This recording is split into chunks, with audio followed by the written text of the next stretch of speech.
Hoy vamos a meternos con una idea bastante provocadora, una que de verdad desafía lo que se suele pensar sobre los orígenes del nazismo.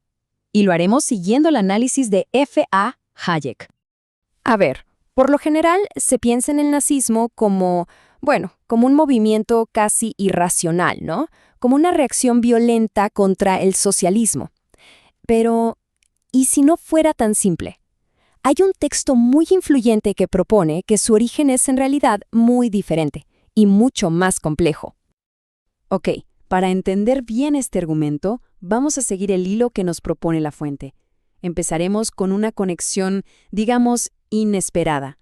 Luego veremos cómo se mezclan socialismo y nacionalismo, el papel clave que jugó la guerra, cómo el liberalismo se convirtió en el enemigo a vencer y, al final, el legado de todo esto.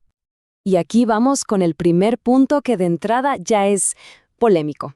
Se trata de desafiar de frente esa idea tan común de que el nazismo y el socialismo son dos polos completamente opuestos.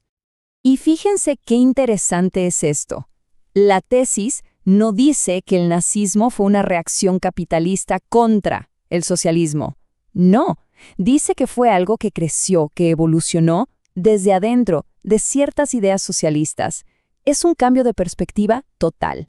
El punto clave aquí entonces es que no se trata de una cosa o la otra. Es una especie de fusión, la unión de fuerzas anticapitalistas, vinieran de la izquierda o de la derecha, que encontraron un enemigo en común, el liberalismo. Bueno, vayamos a la historia para ver de dónde sale esta idea, cómo se fue gestando esta fusión. El análisis nos lleva hasta estos tres pensadores alemanes.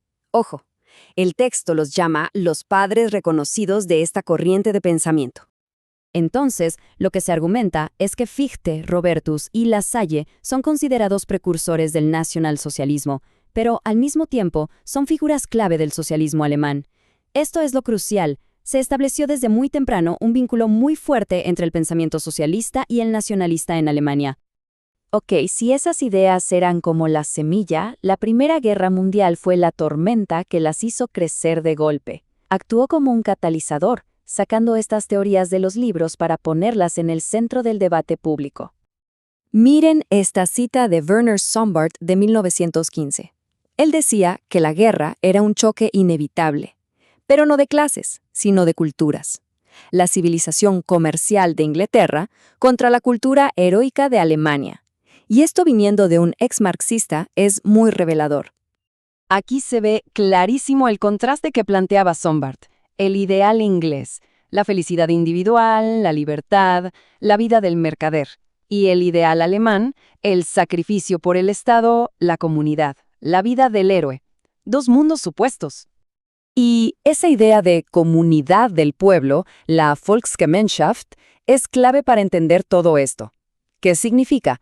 Pues que el individuo como tal no tiene derechos, solo tiene deberes para con el Estado. El grupo está por encima de todo. Y no fue el único. Otro pensador importante, Johann Plench, lo veía de una forma muy parecida. Para él, la guerra era un choque entre las ideas de 1789, o sea, la libertad, y las ideas de 1914, que él resumía en una palabra: organización. Y para Plench, organización era la esencia del socialismo. De hecho, él creía que la economía de guerra, con su planificación central, era la primera vez que se veía una sociedad verdaderamente socialista en acción, y que ese era el futuro. Bueno, termina la guerra, Alemania pierde, y el ambiente se radicaliza. La siguiente generación de pensadores agarra todas estas ideas de organización y colectivismo y las enfoca con toda su fuerza contra un solo enemigo. Y aquí aparece Oswald Spengler con una frase tremenda. Dice que el viejo espíritu prusiano y el socialismo se odian con odio de hermanos, pero que en el fondo son lo mismo. ¿Por qué? Porque ambos detestan al liberalismo. Para Spengler, la diferencia era esta. En Inglaterra, la sociedad se divide entre ricos y pobres. En Prusia, entre los que mandan y los que obedecen. En un lado, el poder lo tienen los individuos. En el otro, el poder es del todo, del colectivo, y cada uno es un servidor público. La pregunta de fondo para Spengler era simple. ¿El comercio manda sobre el Estado o el Estado manda sobre el comercio. Y en esa lucha, el prusianismo y el socialismo eran para él aliados naturales contra el liberalismo de mercado. Luego llega Moeller van den Broek y va un paso más allá. Él dice, perdimos la guerra contra Occidente, pero lo traduce ideológicamente. El socialismo perdió contra el liberalismo. La guerra se convierte en una batalla de ideas.